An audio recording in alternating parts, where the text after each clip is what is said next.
6 রোজা হলে 1 বছরের সব। পুরো রমজানুল ক্যাপচার করেছেন মহান মনিব আল্লাহ পাক। যে রমজান এতটা গুরুত্ব মহান মনিবের কাছে, যে মনিব আল্লাহ পাক নিজে রমজানের কথা বলেছেন, শাহরুল রমাদান আল্লাযী উনজিলা ফীহিল কুরআন। রমজানের পরে শাওয়াল আসবে, এই কথা আল্লাহ পাক জানিয়েছেন যে শাওয়ালের কিছু আমল আছে, যে আমলগুলা যদি কোনো বান্দা করে, কোনো মহিলা, কোনো মেয়ে, কোনো পুরুষ জাতি 6টা রোজা যদি ক্যাপচার করতে পারে, 6টা রোজা যদি রাখতে পারে, 6 রোজার বিনিময় 1 বছর রোজা রাখার সব আমি আল্লাহ তাদের আমল নামে দান করে দিব। সুবহানাল্লাহ, 1 বছরের সব। শাওয়ালে 6টা রোজা রাখলে হলো, কিন্তু একাধারে 2টা করে রাখতে হয়। খ্রিস্টানরা রোজা রাখে 1টা, মুসলিম যারা তারা রোজা রাখবে আপাতত 2টা, আপাতত 2টা রাখবে। কেন? আল্লাহ পাকের নবী সরকার তিনি প্রতি বৃহস্পতিবার রোজা রাখতেন। আর রাসূলের জন্মটা সোমবার, মৃত্যু বৃহস্পতিবার। মৃত্যু দিবসকে পালন করতে গিয়ে আল্লাহ পাক রাসূল প্রতি বৃহস্পতিবারেই আল্লাহর পাক রাসূল কি করতেন? রোজা রাখতেন। আর সারা পৃথিবীর মানুষদের আমলগুলো বৃহস্পতিবার আল্লাহ পাকের কাছে জমা করা হয়। সুবহানাল্লাহ, সারা সপ্তাহের আমলগুলো বৃহস্পতিবারে কি করা হয়? জমা করা। বৃহস্পতিবারে আমলগুলো আল্লাহ পাকের কাছে পেশ করা হয়। কে কতটুকু ভালো আমল করেছে এই ডিমান্ড করে আমলের উপরে। এই জন্য আল্লাহ পাক বলেছেন, 1 জুমা থেকে আর 1 জুমা যদি নামাজে কোনো ভুল হয়, সুন্নতে ভুল হয়, মুস্তাকাবে ভুল হয়, সুন্নতে মুআক্কাদে যদি ভুল হয়, 1 জুমা থেকে আর 1 জুমা পড়লে ওই জুমা পড়েছে, এই জুমা পড়ার সাথে সাথে মাঝখানে যা গুনাহ করেছে সব কিছু কাফারা হইয়া আল্লাহ তাআলা 1 সপ্তাহের গুনাহ আল্লাহ তাআলা মাফ করে দেয়। সুবহানাল্লাহ, এর নাম হলো কি? জুমা। সূরাতুল জুমা আল্লাহ তাআলা নাযিল করেছে। জুমার গুরুত্ব বুঝাইতে গিয়ে আল্লাহ পাক সূরা জুমা নাযিল করেছেন। জুমার গুরুত্ব বুঝাইতে গিয়ে, জুমার এমন গুরুত্ব যে আল্লাহ রাসূল বলেছেন, তোমরা জুমার জন্য প্রস্তুতি নাও, একটা আতর সুগন্ধি ব্যবহার করো। কারণ জুমার দিন আল্লাহ পাক পৃথিবী আসমান কি করে দিবেন? ধ্বংস করে দিবেন। জুমার দিন আল্লাহ পাক কিয়ামত সংগৃহীত করবেন, মানুষকে দাঁড় করাবেন, সেদিনও থাকবে জুমা।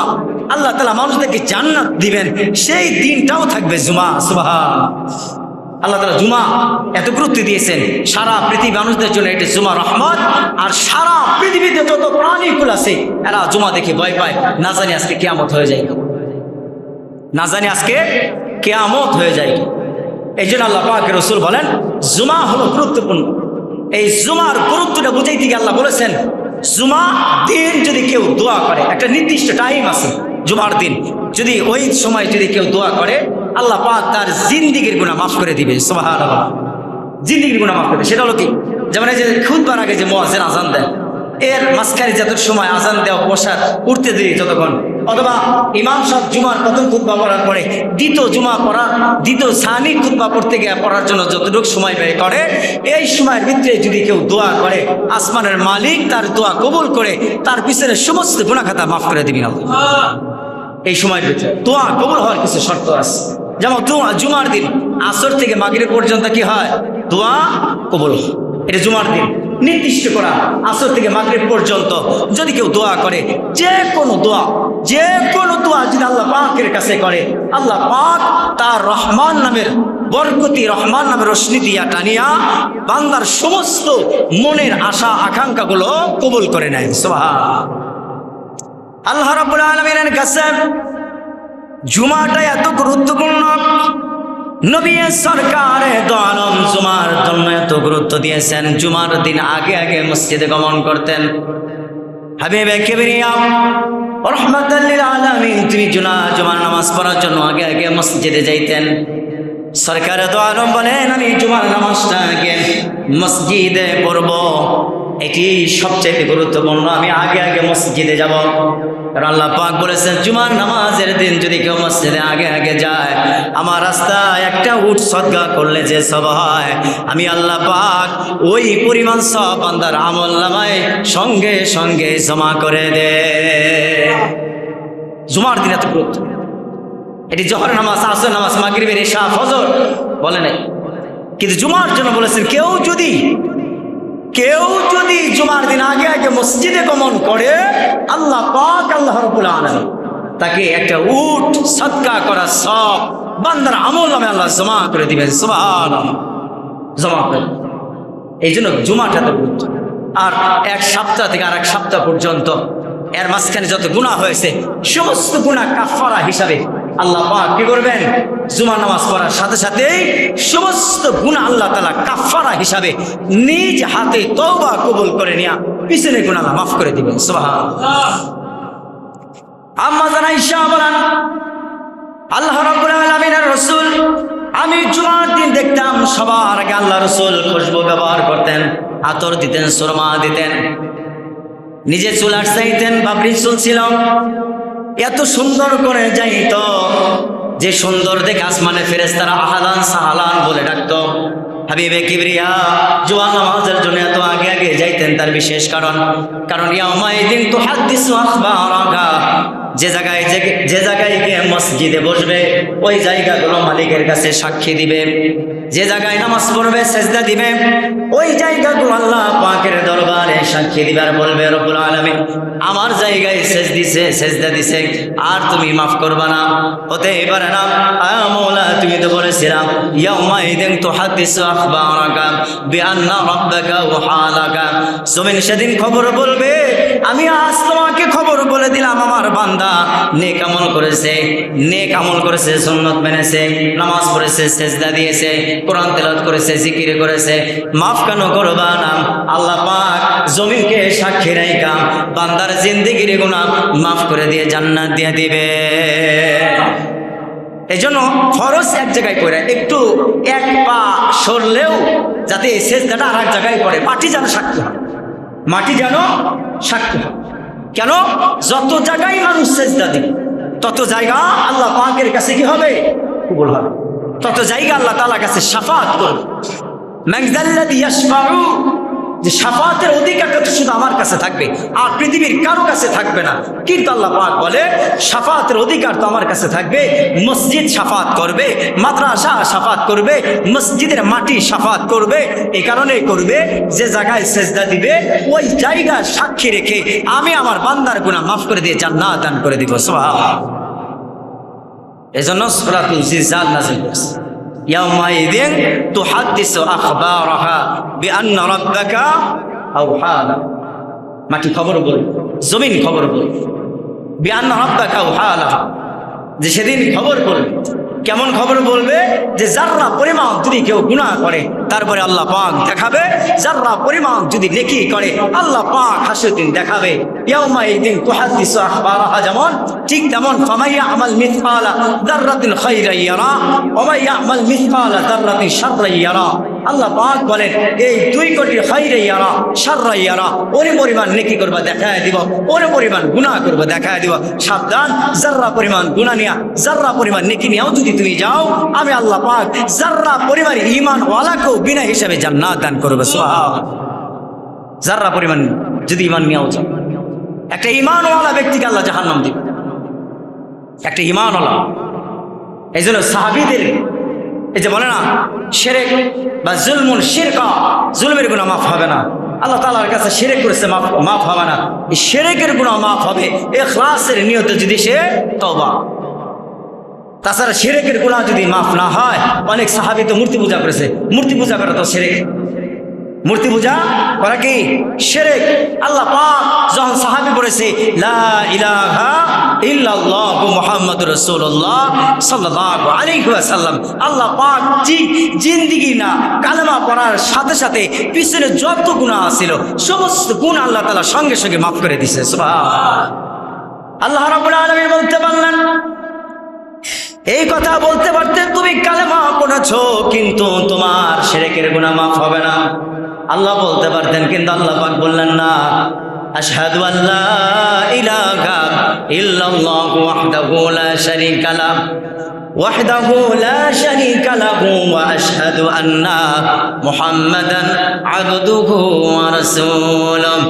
আল্লাহ পাক আর বলেন লা ইলাহা ইল্লাল্লাহু মুহাম্মাদুর রাসূলুল্লাহ। কেউ যদি আল্লাহ পাকের দরবারে ভারাক্রান্ত মন নিয়ে ইস্তিগফার পড়ে কালেমা পড়ে যদি মালিকের কাছে তওবা করে আর কালেমা পড়ে আর বলে রব্বুল আলামিন 40 বছর 50 বছর ভুল করেছি, নতুন করে মুসলমান হয়ে গেলাম, কালেমা পড়েছি, আল্লাহ তুমি মাফ করে দাও। আল্লাহ বলেন বান্দা দোয়া করতে দেরি হয়, আমি আল্লাহ রব্বুল আলামিন তোর জিন্দেগীর গুনাহ মাফ করতে আমি আল্লাহ দেরি করি না। যালিকাল কিতাবু লা রাইবা ফীহি হুদাল লিল মুত্তাকিন। আমি আল্লাহ পাক যে কিতাব নাজিল করেছি কিতাবের ভিতরে কোনো সন্দেহ নাই, সন্দেহের কোনো অবকাশ নাই। আরে মুত্তাকিনদের জন্য এটি হলো বার্তাবাহক নিদর্শন। যারা মুত্তাকিন হবে ডানে গুনাহ করলেও বামে সঙ্গে সঙ্গে তওবা করবে। আমি আল্লাহ পাক এক পাল্লায় গুনাহ আর তওবা যদি সমান সমান হয়ে যায়, ইখলাসটা দেখে আমি আল্লাহ তাআলা ডান পাল্লার মিজানের পাল্লা আমি আল্লাহ বাড়ি করে দিয়া জিন্দেগীর গুনাহ সঙ্গে সঙ্গে আমি আল্লাহ মাফ করে দিব।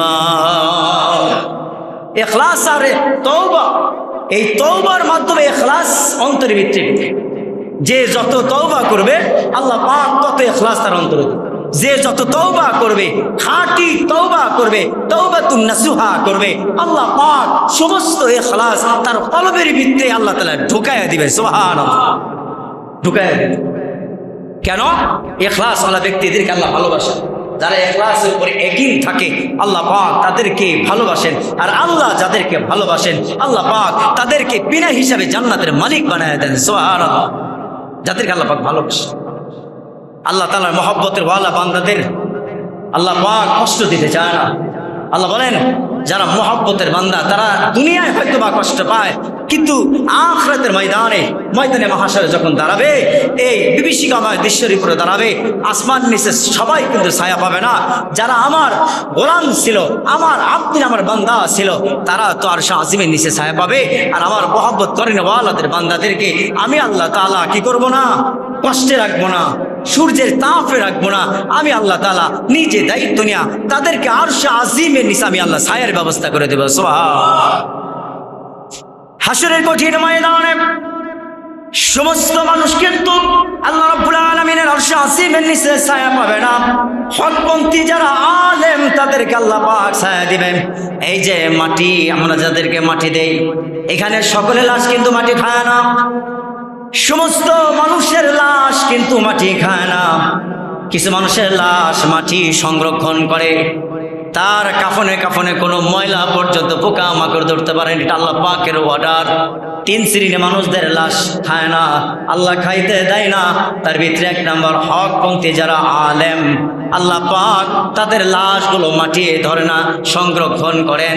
আল্লাহ পাক হাসরের দিন যখন ইসরাফিল সিংহায় ফুঁক দিবে, কাফনে কাফন ছেড়ে যখন উঠতে থাকবে, তাদের চেহারাগুলো এত সুন্দর হবে, আল্লাহ পাক বলবে বান্দা কবরস্থানে ছিলা, এত লম্বা টাইমে তুমি ঘুমাইছিলাম, আর এই দিনে তোমাকে কষ্ট দিব, পেরেশানি দিব, হবে না, যাও যাও গোলাম, আমার আরশ আজিমের নিচে তোমার জন্য ছায়ার ব্যবস্থা করে দিলাম।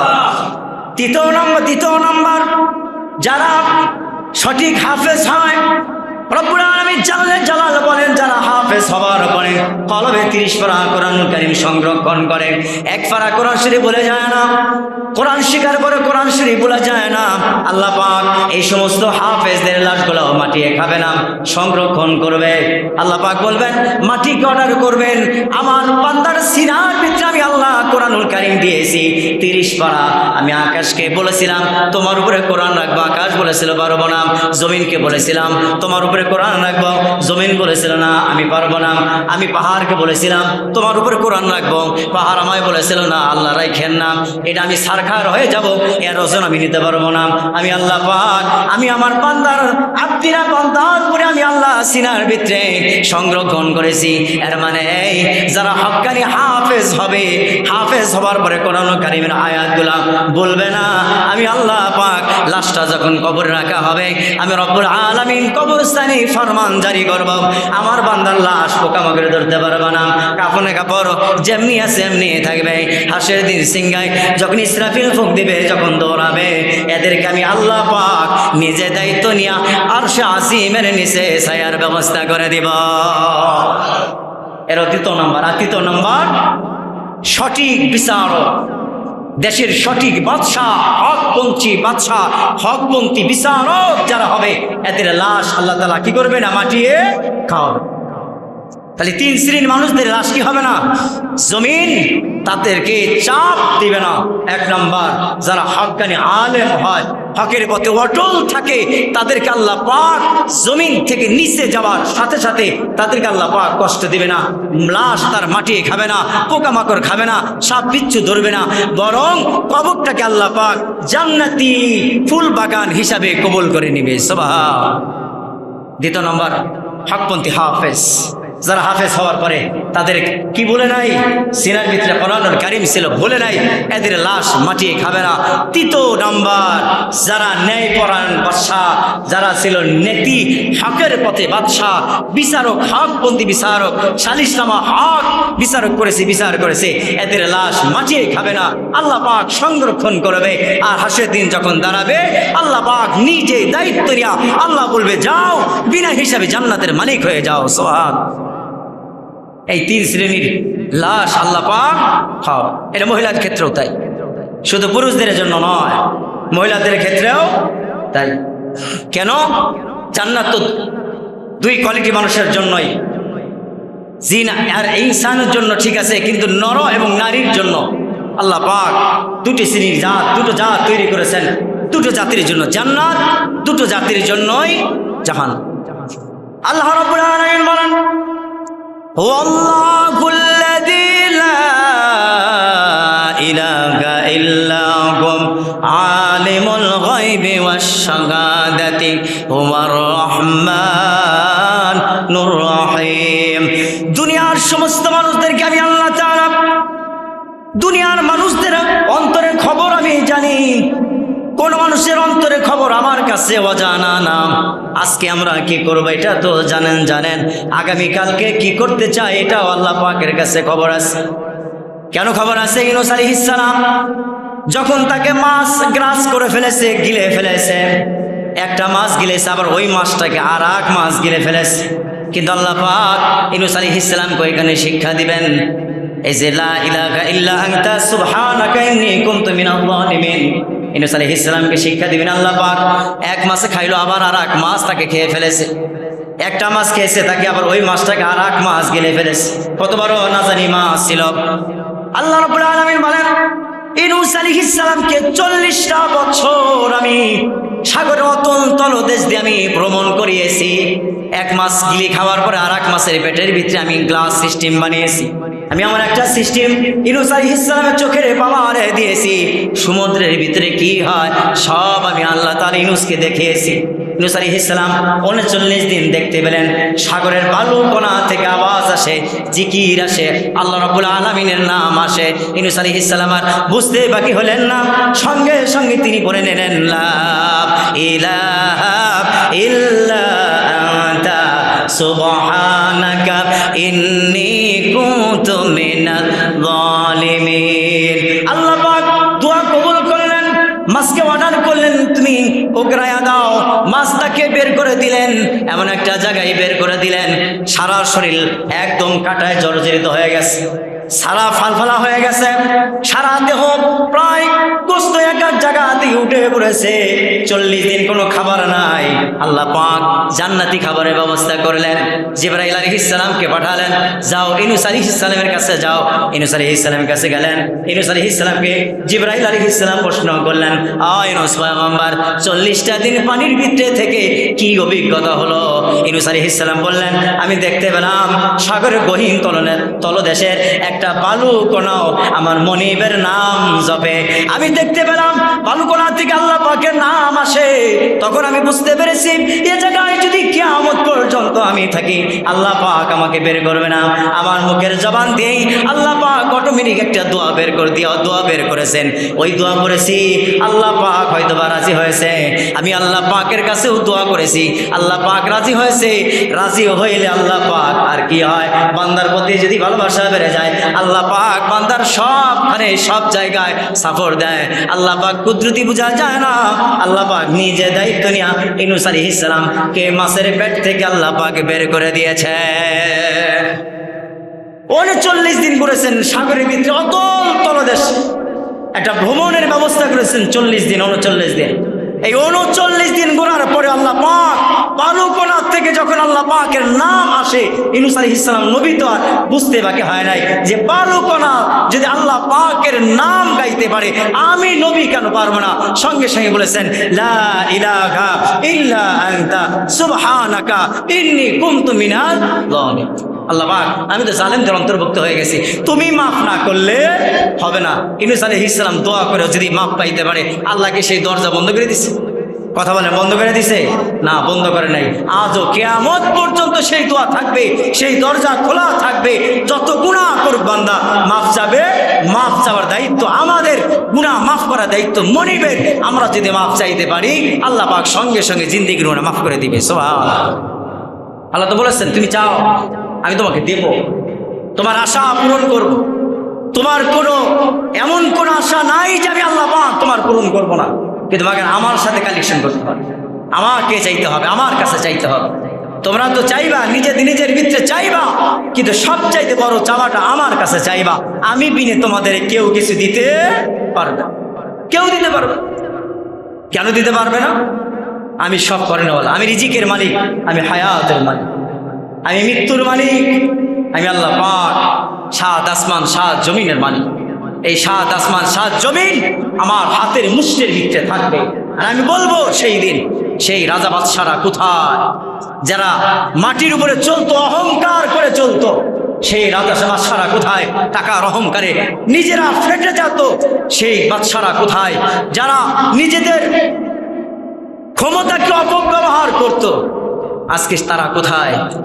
মালিকুল ইয়াউম, আজকে সেই মানুষগুলা কোথায়? কেউ নাই।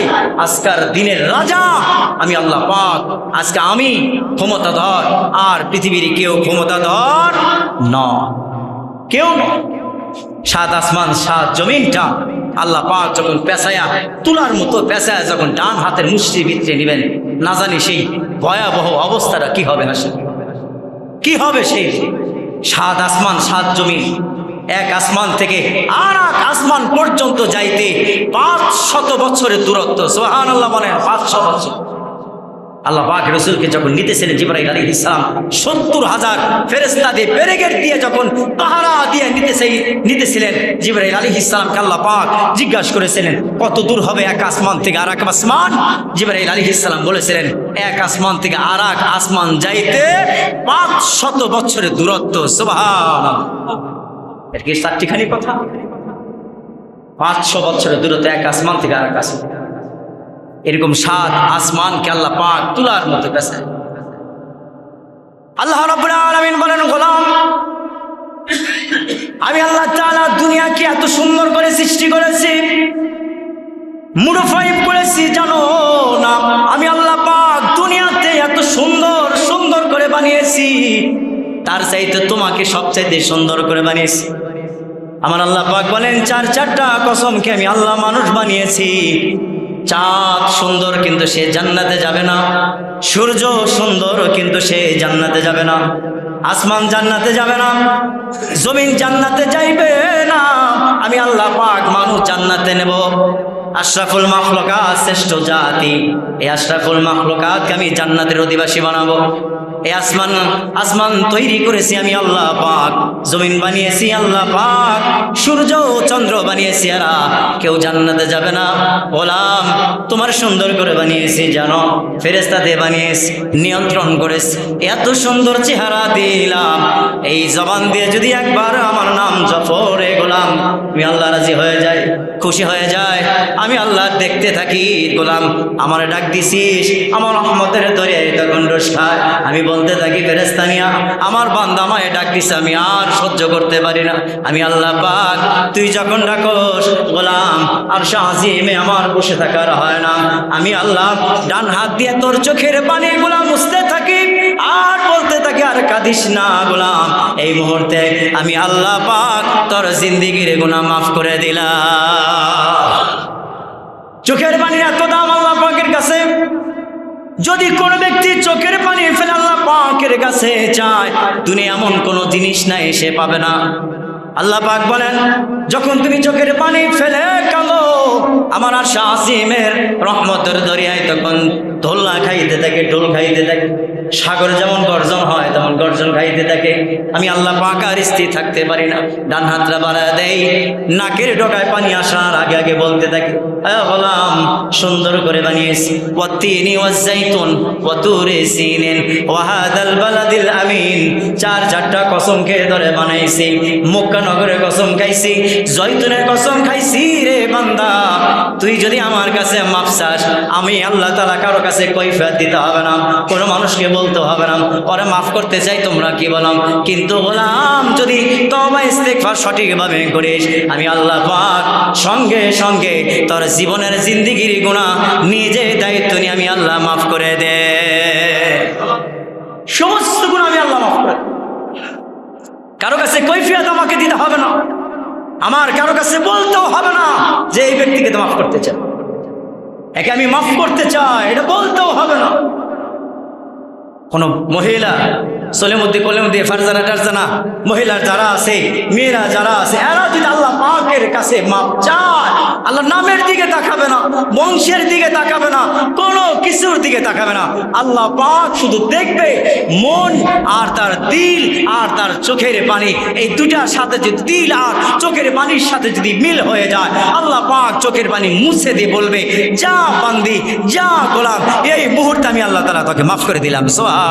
জিকির করি লা ইলাহা জোরে লা ইলাহা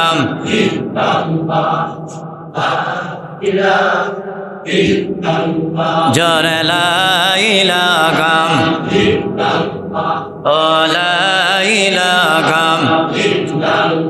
ও লা ইলাহা জোরে লা ইলাহা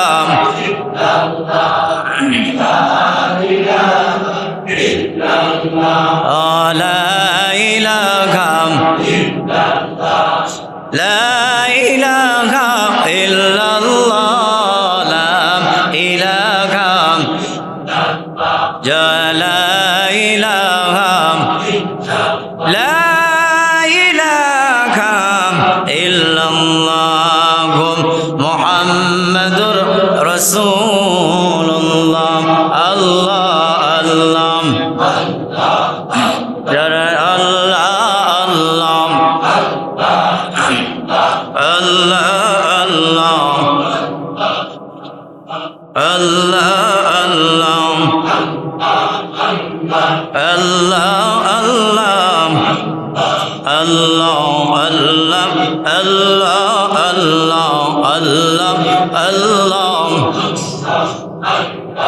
আল্লাহ আল্লাহ লা ইলাহা ইল্লাল্লাহ মুহাম্মাদুর রাসূলুল্লাহ। আল্লাহ পাক বলেন, বান্দাকে গুনাহ মাফ করতে গেলে কারো কাছে আমাকে কৈফিয়ত দিতে হবে না। যখন তোমাকে বানিয়েছি কারো কাছে আমার কৈফিয়ত দিতে হয় নাই। সন্তান দিব, ছেলে দিব না মেয়ে দিব, কাউকে জিজ্ঞাসা করি নাই। আমার যেটা মন চাইছে, আমার যেটা ভালো লাগছে, আমি আল্লাহ সেটাই তোমাকে দান করেছি। সন্তান পৃথিবীতে আসার পরে তোমার পরিবারের সন্তান আলেম হবে না হাফেজ হবে, কাউকে জিজ্ঞাসা করে আমি আল্লাহ পাক দেই নাই। আল্লাহ পাক বলেন, কাউকে জিজ্ঞাসা করা লাগে নাই। আমি আল্লাহ পাক মনোনয়ন করেছি, ওই ফ্যামিলি থেকে দুইজন হাফেজ দরকার, ওই ফ্যামিলি থেকে দুইজন আলেম দরকার, ওই ফ্যামিলি থেকে একজন পীর মাশায়েখ দরকার। আমি আল্লাহ যার ফ্যামিলি পছন্দ হয়েছে ওই ফ্যামিলিতে হাফেজ, মাওলানা, মুফতি, মুহাদ্দিস, পীর ও কামেল আমি আল্লাহ তাআলা জন্ম দিয়েছি। সুবহানাল্লাহ। কারো কাছে কৈফিয়ত দিতে হবে, কিন্তু দোয়া, বাবা মার নেক দোয়ার কারণে সন্তানের অ্যাবিলিটি তৈরি হয়, ভাগ্য পরিবর্তন হয়। যদি বাপ মাও ইখলাস এবং মনোযোগ পেশ করে মালিকের কাছে দোয়া করতে পারে, তাহলে আল্লাহ পাক কি করে? দোয়া কবুল। হযরত আনাস রাদিয়াল্লাহু তাআলা আল্লাহ রাসূলকে দাওয়াত দিলেন বাড়িতে। আনাসের মা বললেন, রাসূল সাল্লাল্লাহু আলাইহি ওয়াসাল্লামকে দাওয়াত দিবা, একদিন আমরা দুপুরে তাকে খানা খাও। হযরত আনাস রাদিয়াল্লাহু তাআলা আনহু তিনি আল্লাহ রাসূলের খাদেম ছিলেন, মাত্র 12 বছর খাদেম ছিলেন। 12টি বছর খাদেম থাকার পরেও হযরত আনাস বলেন এই 12 বছর খাদেম থাকার ভিতরে আল্লাহ রাসূল আমাকে একদিন একটা সারি দেয় নাই, একদিন একটা গালি দেয় নাই, একদিন একটা ধমক দেয় নাই, এমন রাসূল আমি পেয়েছি। সুবহানাল্লাহ। একদিন একটা ঝগড়া করে, খাদেমের সাথে ঝগড়া লাগতে পারে না, গালিগালাজ হইতে পারে না, একটা কাজ এদিক সেদিক হলে লাগতে পারে না। আনাস বলেন 12 বছরে একদিনও তার সাথে আমার ঝগড়া হয়, একদিনও হয় না। আল আমিন ওয়া মা আরসালনাকা ইল্লা রাহমাতাল লিল আলামিন, রহমতের নবী সরকারে দো আলম মুহাম্মদুর রাসূলুল্লাহ সাল্লাল্লাহু আলাইহি ওয়াসাল্লাম। তে রাসূলকে দাওয়াত দিয়েছেন, দুপুরে খানা খাওয়াবেন। আল্লাহ রাসূল পরের দিন আসছেন বাড়িতে। আল্লাহ রাসূল আসছেন, আসার পরে আনাসের মাকে আল্লাহ রাসূল বলতেছেন তুই দোয়া করো। মা আপনি দোয়া করেন না, আনাস তুমি দোয়া করো, আমিন নবীজি আমিন বলে দিব। কারণ আমি নবী যদি আমিন বলি তোমার দোয়া কি হবে? কবুল হবে। আপনি মা আনাসের জন্য আপনি যে দোয়া করবেন সেই দোয়াই আল্লাহ পাক কবুল। আল্লাহ রাসূলকে আনাসের মা বলে ইয়া রাসূল আপনিই দোয়া, কিন্তু ইয়া রাসূলুল্লাহ শর্ত হলো মানুষের বাগানে খেজুর দেয়, কিন্তু আমার আনাসের বাগানে খেজুর হয় না, একটু খেজুরের জন্য দোয়া। আল্লাহ রাসূল আনাস রাদিয়াল্লাহু তাআলা আনহুর জন্য দোয়া করলেন, এমন একটি দোয়া করলেন আল্লাহ রাসূল বললেন রব্বে কাবার মালিক, পাশে আশেপাশে মানুষের জন্য জমিতে খেজুর হয়, খেজুরের বাগান আছে, ওইখানে খেজুর হয়, কিন্তু আনাসের খেজুর বাগানে কোনো খেজুর দেয় না। ওগো মালিক তুমি আনাসের খেজুর বাগানে বছরে 2 বার তুমি খেজুর দিবা। সুবহানাল্লাহ বলেন, বছরে 2 বার। আল্লাহ রাব্বুল আলামিন জিবরাইল আলাইহিস সালামকে পাঠালেন। জিবরাইল আলাইহিস সালামকে পাঠানোর পরে জিবরাইল আলাইহিস সালাম এসে কানে কানে রাসূলকে বললেন নবী সরকার আপনি হাত নামান, দোয়া কবুল হয়েছে। আপনি আমিন বলেছেন, দোয়া করেছেন, আনাসের মা আমিন বলেছে। আপনার দোয়া যেমন কবুল করেছেন নবীজি, আপনার লাইন ধরে ধরে আনাসের মা দোয়া আল্লাহ তাআলা বেশি কবুল করে নিয়েছে, বেশি কবুল করেছে। এই আনাস তার মায়ের নামে বিচার দিয়েছিলেন, ইয়া রাসূলুল্লাহ আমাকে মা প্রতিদিনই মারে, আপনার কাছে আসে দেখে, আপনার জন্য আসে, আপনার খেদমত করে দেখে। আল্লাহ রাসূল বলছেন আনাস চলে যাও, তোমার মার নামে কি আমার কাছে বিচার দাও? বলছে না ইয়া রাসূলুল্লাহ বিচার দিতেছি না, কিন্তু আপনার কাছে পরামর্শ চাচ্ছি, আপনি একটু দোয়া করবেন মানুষ যে আমার মা যেন মুশরিকা থেকে মুসলমান হয়ে যায়। আনাস মুসলমান, মা মুশরিকা, দোয়া করতেই পারে।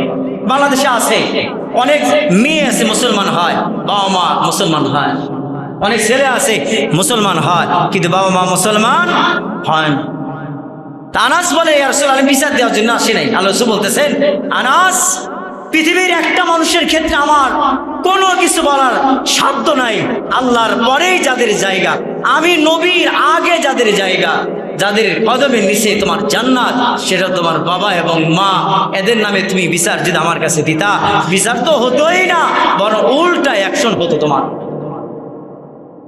মার নামে বিচার দিবে আর সেই বিচার আমি করবো, এটা আল্লাহ বরদাস্ত করবে না, এটা আল্লাহ কি করবে না? বরদাস্ত করবে না। কারণ মা 12-13টা 2.5 বছর বয়সে, 1.5-2 বছর 2.5 বছর বয়সের ভিতরে 60 মণ যার স্তন থেকে আমরা দুধ খেয়েছি তার নামে বিচার দিলে হবে না? 60টা মণ দুধ খেয়েছি, ছোট ধরে স্তন থেকে 60টা মণ দুধ খাইছি, আল্লাহ পাক কুদরতি ছিদ্র দিয়া খাওয়াইছে।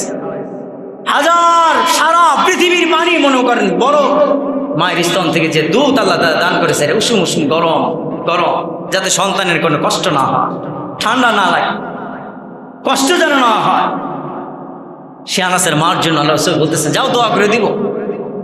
আনাস বাড়িতে গিয়ে দেখে আল্লাহ রাসূল সাল্লাল্লাহু আলাইহি ওয়াসাল্লামের দোয়া আনাসের আগে বাড়িতে পৌঁছে গেছে। সুবহানাল্লাহ। যা দেখেন আনাস রাদিয়াল্লাহু তাআলা মা তিনি কি করতেছেন?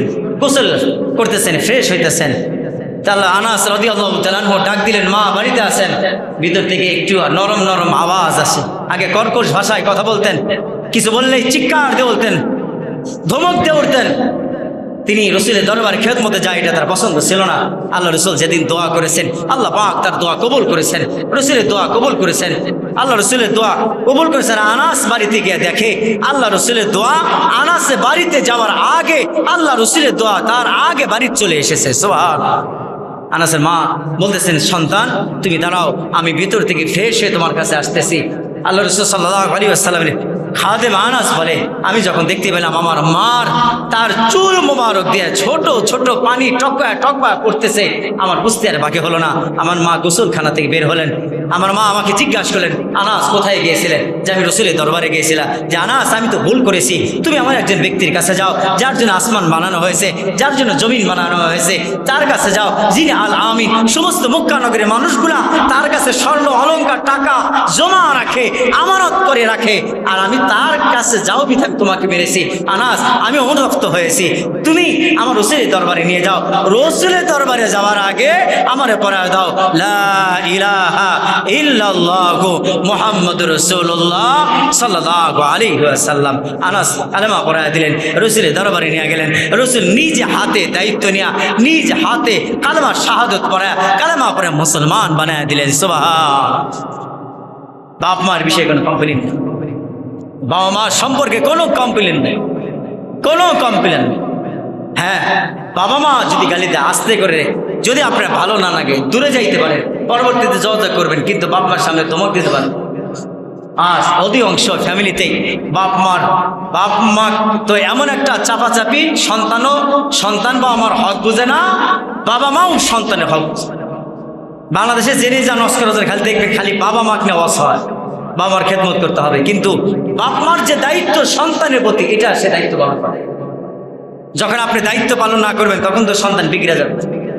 যখন আপনার যে সন্তানের চাওয়া 11-12 বছরের ভিতরে আপনার সন্তানকে কোন কোয়ালিফিকেশন দিয়ে আপনি তৈরি করবেন, 7 বছর কালে নামাজের হুকুম, 8 বছর কালে নামাজের হুকুম, 9 বছর কালে নামাজের হুকুম, 10 বছর কালে নামাজের হুকুম, 11 বছর কালে নামাজে নিয়ে যাও জোর করে, 12 বছর কালে নামাজ না পড়লে তারে ঠ্যাঙিয়ে পিটাও। কয়দিন পিটাইছে? কয়দিন পিটাইছে? পিটাবেন কেমনে? পোলা বানতে এখন ডলা খাওয়া শিখছে, ডলা খায়, পিটাবেন কেমনে? পিটাবেন পোলা বানকে? সমাজ আজ নষ্টের অতল তলদেশে চলে গেছে। কিছু নেতা কিছু পোলা বানকে পিছিয়ে ঘুরাইয়া মনে করেন যে শেষ করে ফেলছে সারা বাংলাদেশ। কারণ নেতারাও জানে এই পোলা কি চায়। 20 ধরে 500 টাকার গাঁজা কিনে দিলে 7 জনে মিলে খাইতে পারবে, ক্যাপচার হয়ে গেল 7 জন, 10 জন মনে করেন যে আমার পিছিয়ে ঘুরলো, নেতা হয়ে গেল। সমাজ নষ্ট করে ফেলছে, সমাজটাকে এমন একটা অবস্থাতে নিয়ে যাচ্ছে। বাঙালি আমরা যারা মুসলমান সন্তান, আপনি দেখবেন অধিকাংশ নেতা তার সন্তান দিয়ে নেতাগিরি করায় না। অধিকাংশ নেতারা তার সন্তান আমেরিকায় পড়ে, তার সন্তান ভার্সিটিতে পড়ে, আর আমার আপনার সন্তান, আমরা কামলা তো আমার সন্তানের নাটিয়াল বাহিনী বানায়। বোঝেও না এই মগা গ্রুপের যে বাবা, এটা বোঝেও না আমার সন্তানকে দেয়া সে নেতাগিরি দেখায়, তার সন্তান তো মাঠে নামায় না, তার সন্তান তো একদিন কোপ খায় না, তার সন্তান তো একদিন ইয়ের নিচে গিয়া সেনের বাড়ির নিচে গিয়া পড়ে না, তার সন্তানকে সেফ আমার সন্তানকে খাটায়। তার মানে সবাই স্বার্থের পাগল, সবাই স্বার্থের পাগল। আপনার সন্তান গাঞ্জুটির পাগল, আর তার হলো পাগল আমার স্বার্থে তাকে লাগবে। এই জন্য সম্মানিত হাজিরিন, সন্তানকে মোডিফাইড করতে হবে, সুন্দর পরিবেশ দেখায়। আজ ইদানিং আমাদের বাংলাদেশের, আমাদের এলাকা ভালো আছে, আমাদের বাংলাদেশের আনা আছে কানা আছে মাদক দ্রব্য, এটা 6 লাখ হয়েছে আমাদের দেশে। মাদক দ্রব্য এত পরিমাণ বাড়ছে যা বলার মতো।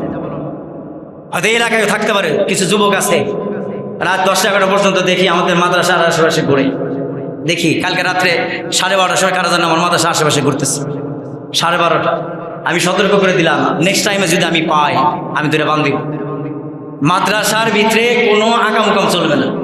মাদ্রাসা যায় পাশে গোরস্থান, নিজের একটু চিন্তা নাই, গোরস্থানে আমাকে শুইতে হবে, আর ওইখানে গিয়ে আমি আকাম খাবো, ডলা খাবো। এটা হয়, এটা হয়। আর রাত 12টা পর্যন্ত আমার সামাদ নানার দোকানে ইয়েতে পল্টন ময়দানে কারা ধরে পোলান বসে থাকে, কোনো কাজ নাই, সেনে বসে থাকে পোলা। আজও ওই কিন্তু আমার শোনা যায় বসে থাকে, এমনি বসে থাকে। উনি রাতে টিকটক করে না দিনে করে তাও তো বুঝি না, কারণ এমন একটা দেশ টিকটকের বাংলাদেশ, এমন একটা দেশ রাতেও লাইট জ্বালা টিকটক করে, রেল লাইনের ভিতরে শুয়া থাইকা বন্ধুকে ভিডিও কর, কারণ ভাইরাল হইতে হবে। ভাইরালটাই নেশা বর্তমান জামানায়, পোলামান ভাইরাল নেশা, পড়াশোনা করার নেশা নাই, কিন্তু এই তারিখে যে শিক্ষামন্ত্রী হয়েছে, যিনি হেলিকপ্টার দিয়া কি ধরছে, দুর্নীতি ধরছে, তার ইতিহাস আছে। উত্তরবঙ্গে হেলিকপ্টার দিয়া যাহারা নকল ধরছে, এই পোলাটে এই তারিখে শিক্ষামন্ত্রী হয়েছে। যদি পোলামান মনে করে যে হুজুররা আর আমাদের আলিয়া মাদ্রাসা অথবা আমাদের শিক্ষকেরা আমাদের নকল দেখা দেবে, তাহলে পিঠে চামড়া থাকবে না, তারা পিঠে চামড়া থাকবে না। শিক্ষা ব্যবস্থার এত জায়গায় নিয়ে যাবে, সুন্দর একটা পরিবেশে নিয়ে যাবে। আমরাও দোয়া করি শিক্ষা ব্যবস্থায় ফিরে আসুক। পাকিস্তান পেয়রে যারা পড়াশোনা করতো 28-29 জন পরীক্ষা দিলে 1-2 জন পাস করতো, তাই না? 28-29 জন পরীক্ষা দিলে 1-2 জন পাস করতো। আর 1-2 জন যারা পাস করতো তার ইংরেজদের সাথে কি করতো, পাকিস্তানি মিলিটারির সাথে ইংরেজিতে কথা বলতো। আর আমাদের দেশের মানুষ IIBA পাস করে, যদি একটা চিঠি সামনে দেওয়া যায় তাকে গুগলে সার্চ দিয়ে বাংলা করে নিতে হয়, বাংলা করে নিতে হয়, না হারে পারি না। এই জন্য সন্তান হাজিরে সন্তানকে ক্যাপচার করে, এই জন্য সন্তানকে ভালো জায়গায় সেটেল করে, মেয়েকে ভালো একটা জায়গায় সেটেল করে। আলেম ওলামা দেখে বিয়ে দেন, আলেম দেখে বিয়ে দেন, ওলামা দেখে বিয়ে দেন, মেয়েটাও জান্নাতি হবে, পরিবারটা জান্নাতের বাগান বানিয়ে দিবে। সন্তান আলেম বানা, আলেমা দেখে বিয়ে করা, পরিবারটাও জান্নাতি বাগান হয়ে যাবে। আল্লাহ পাক আমাদের কবুল করুক, আমরা বলি আমিন।